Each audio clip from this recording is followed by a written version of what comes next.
Racing just is started. We have Coverhead first to show quickness at the start. Moving a party outside. Euromax good. Humor is by the rail. Shadow Strap South Pearl while Paragoot's Order is the early trailer. And going along for the first turn, we have Good Humor by about 3/4 length lead. Right behind in second is Euromax. 2 lengths back in third comes Shadow Straps. Then followed by South Pearl. Alongside comes Copperhead. While Paragoot's Order still racing last down the backstretch they traveled. We have Good Humor by about 3 lengths. Euromax in second. Shadow Straps is still racing in third. Moving a party outside. Paragoot's Order running by the rail comes South Pearl while Copperhead now racing last at the fourth turn. We have Good Humor maintaining a 3 lengths lead. Coming closer now in second is Shadow Straps.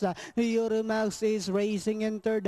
Paragoot's Order, South Pearl while Copperhead is still racing last as they swing for home. Good Humor, Shadow Straps now about to throw the challenge on the outside. Euromax is already inside with about 100 meters of the race. We have Good Humor, Euromax, Shadow Straps, Paragoot's Order, Good Humor, Paragoot's Order. Sorry, outside and final it's Good Humor, Paragoot's Order, Shadow Straps, then comes Euromax, Coverhead.